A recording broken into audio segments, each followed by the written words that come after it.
Assalamualaikum warahmatullahi wabarakatuh. Halo semuanya, kembali lagi nih.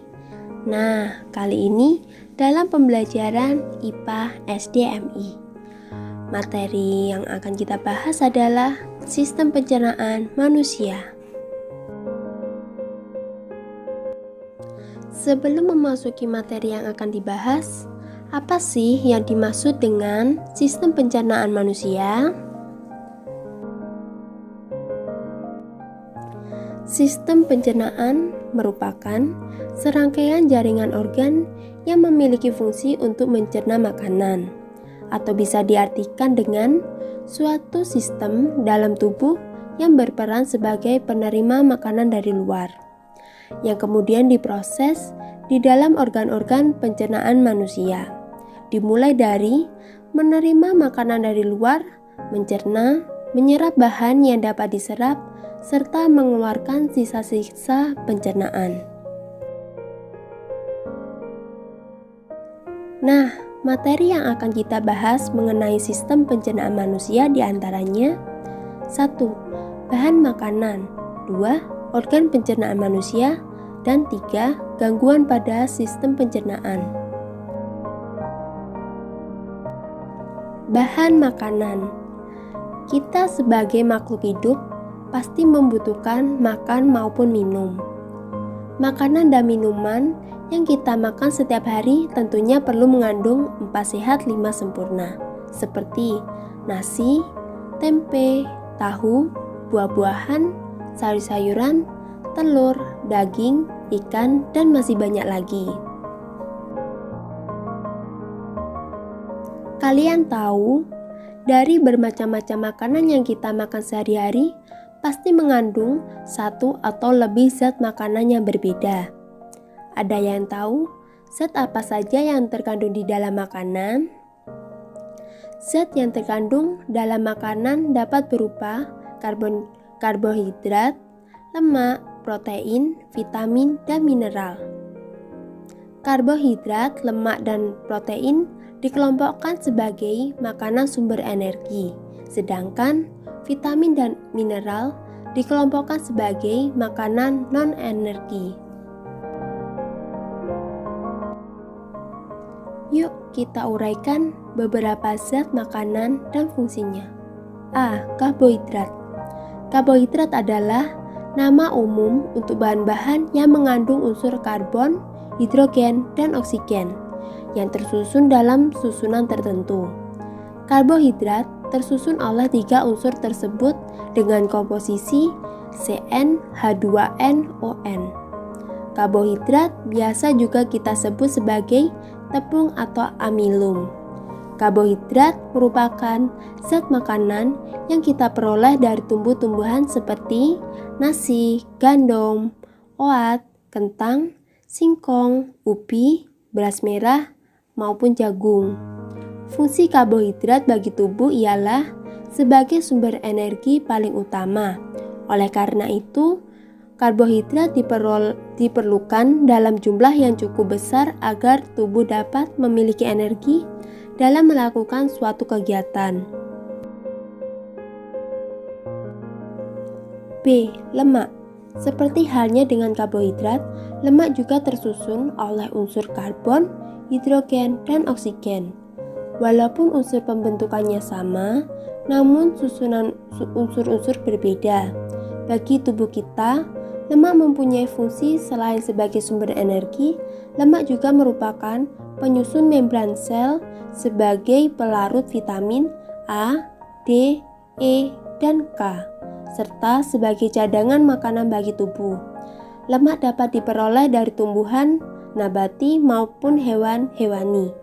Beberapa bahan makanan yang mengandung banyak lemak, misalnya kacang-kacangan, minyak goreng, ikan, telur, daging, keju, dan susu. Karbohidrat maupun lemak merupakan molekul yang sangat besar. Oleh karena itu, harus dicerna terlebih dahulu agar dapat diserap oleh tubuh. C. Protein. Protein tersusun oleh unsur karbon, hidrogen, oksigen, dan nitrogen. Protein memegang peran penting untuk pertumbuhan dan mengganti sel-sel tubuh yang rusak. Selain itu, protein juga diperlukan sebagai pembangun enzim, karena protein sangat dibutuhkan untuk pertumbuhan. Protein nabati dapat diperoleh dari makanan yang berasal dari tumbuhan, misalnya kacang-kacangan. Adapun protein hewani diperoleh dari sumber hewan, misalnya ikan, daging, dan telur. Seperti halnya karbohidrat dan lemak, protein juga merupakan molekul yang besar sehingga harus dicerna terlebih dahulu agar dapat diserap tubuh. D. Vitamin. Vitamin yang diperlukan oleh tubuh kita memerlukan jumlah yang sedikit.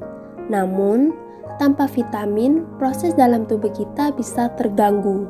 Secara garis besar, vitamin dikelompokkan menjadi vitamin yang terlarut dalam lemak, A, D, E, dan K, dan vitamin yang terlarut dalam air, B dan C. Buah-buahan dan sayuran adalah bahan yang banyak mengandung vitamin. Yuk perhatikan tabel mengenai beberapa macam vitamin, fungsi vitamin, dan akibat kekurangan vitamin.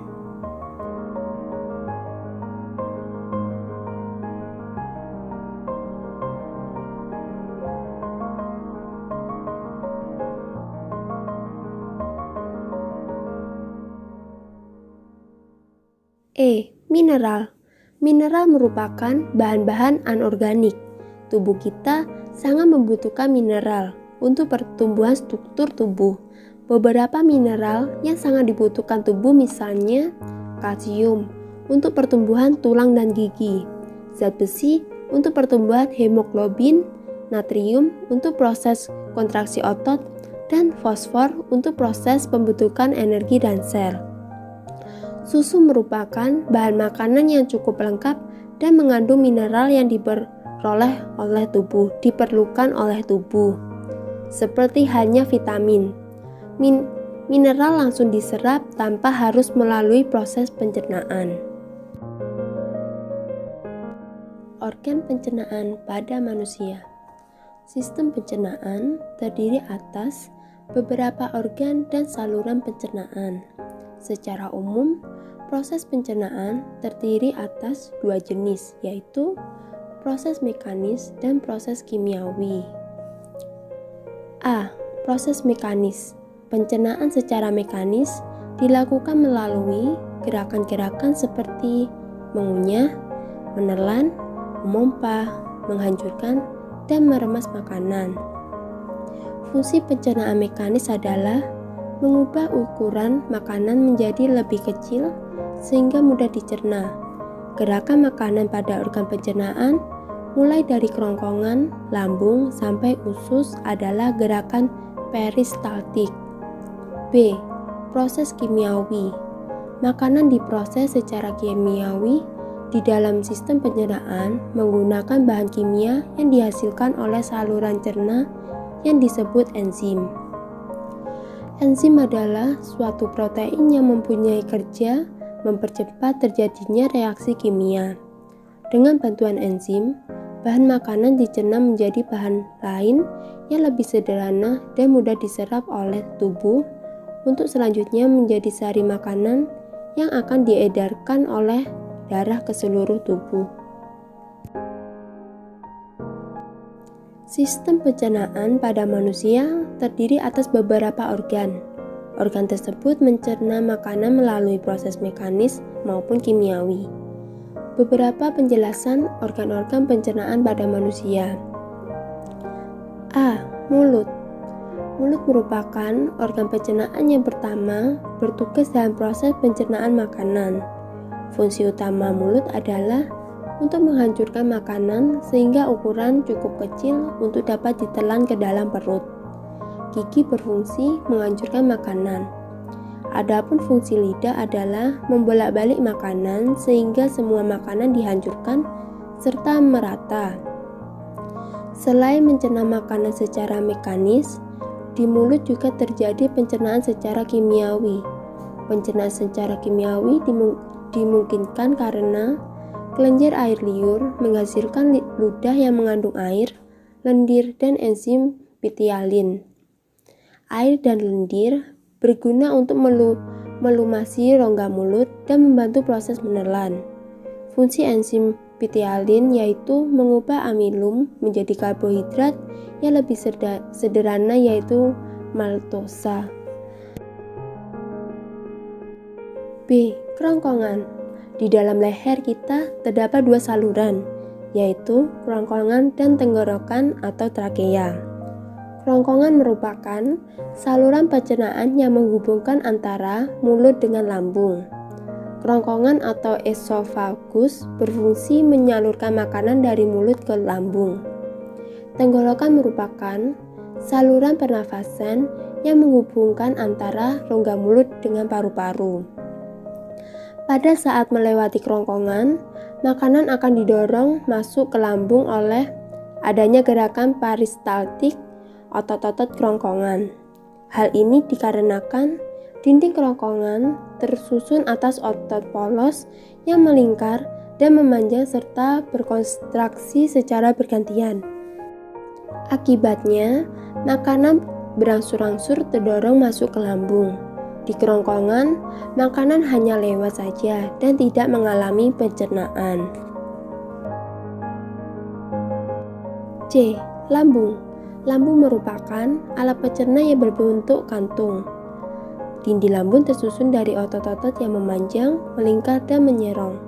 Hal ini memungkinkan makanan yang masuk ke dalam lambung dibolak-balik dan diremas lagi sehingga menjadi halus. Selain mencerna makanan secara mekanis, lambung juga mencerna makanan secara kimiawi. Lambung menghasilkan suatu cairan yang mengandung air, lendir, asam lambung atau HCI, enzim renin, dan pepsinogen. Karena sifatnya yang asam, cairan lambung dapat membunuh kuman yang masuk bersama makanan. Sementara itu, enzim renin akan mengumpulkan protein susu yang ada dalam air susu sehingga dapat dicerna lebih lanjut. Pepsinogen akan diaktifkan oleh HCI menjadi pepsin yang berfungsi mencerna protein menjadi pepton. D. Usus halus. Setelah dicerna di lambung, makanan akan masuk ke usus halus. Usus halus terdiri atas 3 bagian, yaitu usus 12 jari, usus kosong, dan usus penyerapan.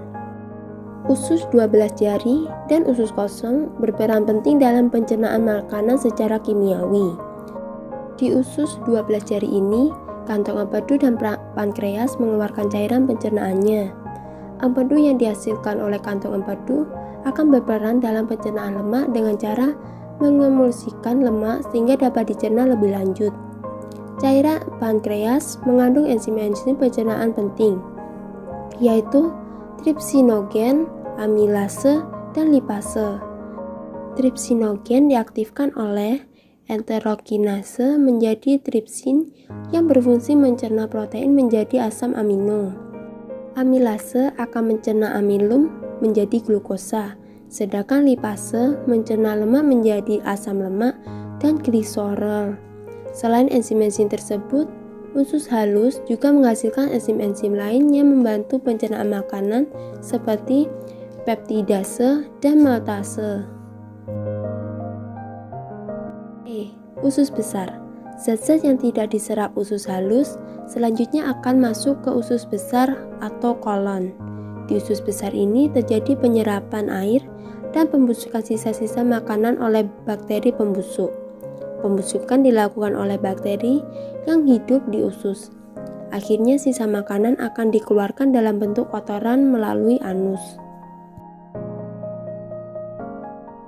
Gangguan pada sistem pencernaan. Di antaranya A. Diare.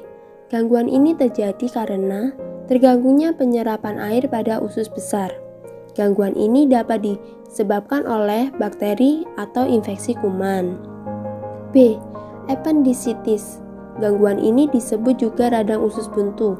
Gangguan ini terjadi pada umbai cacing atau appendix. Umbai cacing mengalami peradangan akibat infeksi oleh bakteri. C. Mah. Gangguan ini dapat terjadi karena produksi asam lambung berlebih.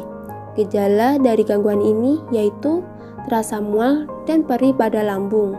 Untuk menghindari gangguan tersebut, dapat dilakukan dengan pola makan yang teratur dan tepat waktu. D. Ulkus atau radang dinding lambung, yaitu gangguan pada lambung yang disebabkan oleh tingginya produksi asam lambung atau HCI dibandingkan makanan yang masuk. E. Sembelit, yaitu gangguan yang terjadi akibat penyerapan air di usus besar secara berlebihan. Akibatnya, fasis menjadi keras. F. Parotitis, yaitu gangguan pada kelenjar parotid yang membekak.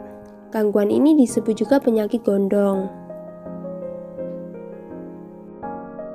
Nah, kalian sudah paham kan mengenai sistem pencernaan manusia? Sekian dari saya. Wassalamualaikum warahmatullahi wabarakatuh. See you again. Bye.